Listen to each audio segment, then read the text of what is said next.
মই নিমাতো মই মতাও নাই আকৌ মোকো উফৰাই পেলাব বুলিও কৈছে যদি মই নামাতো তেতিয়াহ'লেতো উফৰাই পেলাব বুলি কোনেও নকয় এটা সংগঠনৰ এটা জাতীয় সংগঠনৰ দায়িত্ব হ'ল চৰকাৰৰ ওচৰত অন্যায় অনীতিবিলাক আঙুলি দিয়াই দাঙি ধৰা যদি সংগঠন এটাই নিজে তালাচি কৰিবলৈ যায় তেতিয়াহ'লে সংঘাত হ'ব চৰকাৰৰ বিৰুদ্ধে যিবিলাক দলে সংগঠনে এটাও বাক্য নকয় মানুহৰ ঘৰ ভাঙিবলৈ যায় মানুহক মাৰপিট কৰিবলৈ যায় সেইবিলাকতো জাতীয় সংগঠন নহয় 1 কোটি বাংলাদেশীক নেখেদায় তোমালোকে কেইটামান অসমীয়া মানুহ অসমৰ মুছলমান মানুহৰ ঘৰ ভাঙি তোমালোকে বাংলাদেশী সমস্যাৰ সমাধান কৰিবা নেকি মানে মোক আপোনালোকে কওক আপোনালোকে কৈছে যে মই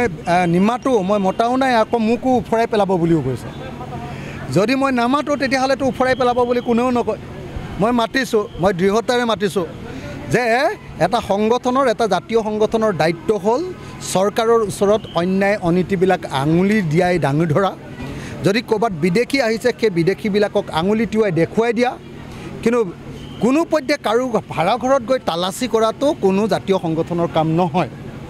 যদি সংগঠন এটাই নিজে তালাচি কৰিবলৈ যায় তেতিয়াহ'লে সংঘাত হ'ব কিন্তু সংগঠন এটাৰ দায়িত্বটো হ'ল চৰকাৰ বা ৰাষ্ট্ৰক তেওঁলোকে কৰিবলগীয়া কামটো সোঁৱৰাই দিয়া বিদেশী সমস্যাৰ সমাধান কৰিবলৈ সোঁৱৰাই দিয়া বিদেশী যদি ক'ৰবাত ভাড়াঘৰ লৈ আছে সেই ভাড়াঘৰটো দেখুৱাই দিয়া বিদেশীয়ে যদি ক'ৰবাত মাটি দখল কৰিছে সেই মাটি দেখুৱাই দিয়া আৰু সেই বিদেশীক তাৰ পৰা উঠাই দিব লাগে বুলি ডিচিৰ ওচৰত প্ৰতিবাদ কৰা চৰকাৰৰ ওচৰত প্ৰতিবাদ কৰা চৰকাৰৰ বিৰুদ্ধে যিবিলাক দলে সংগঠনে এটাও বাক্য নকয় মানুহৰ ঘৰ ভাঙিবলৈ যায় মানুহক মাৰপিট কৰিবলৈ যায় সেইবিলাকতো জাতীয় সংগঠন নহয় সেইবিলাক হ'ল চৰকাৰৰ ধামাধাৰা গতিকে মই বাৰম্বাৰ কৈ আছোঁ যে যি সঁচা জাতীয় সংগঠন তেওঁলোকে চৰকাৰক আঙুলি টুৱাই দেখুৱাই দিয়ক যে তোমালোকে বিদেশী সমস্যাৰ সমাধান কৰিম বুলি কৈছে কিয় সমাধান কৰিব পৰা নাই তোমালোকে 16 মে'ৰ পৰা বিদেশীয়ে তালি টোপোলা বান্ধি পলাব লাগিব বুলি কৈছিলে অথচ এতিয়া মুখ্যমন্ত্ৰীয়ে কৈছে যে অসমত 1 কোটি বাংলাদেশী আছে যদি 1 কোটি বাংলাদেশী আছে 1 কোটি বাংলাদেশীক কেতিয়া খেদাবা তোমালোকে 1 কোটি বাংলাদেশীক নেখেদায় তোমালোকে কেইটামান অসমীয়া মানুহ অসমৰ মুছলমান মানুহৰ ঘৰ ভাঙি তোমালোকে বাংলাদেশী সমস্যাৰ সমাধান কৰিবা নেকি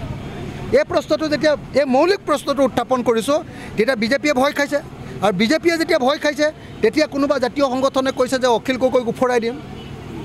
মইনো বাৰু উফৰাই দিয়াৰ কথাটোক লৈ মই ভয় কৰা মানুহ নেকি মোক NSA লগালে মোক NIA লগালে মোক ভাৰত চৰকাৰে আটাইতকৈ ডাঙৰ শত্ৰু বুলি গণ্য কৰিলে তাৰ পাছতো যিটো মানুহে কেয়াৰ কৰা নাই কোনোবা চেঙেলীয়া ডেকা ল'ৰা কেইটামানলৈ মই ভয় কৰিম নেকি আপোনালোকে নিজে ভাবক গতিকে মই একদম স্পষ্টকৈ কৈছোঁ মই নিজে জাতীয় সংগঠন অসমৰ ইতিহাসৰ আটাইতকৈ দুৰ্ধৰ্ষ আটাইতকৈ সাহসী আটাইতকৈ কষ্টকৰ আটাইতকৈ ধৰ্মনিৰপেক্ষ আটাইতকৈ সাহসী জাতীয় সংগঠনটো কৰিছোঁ মই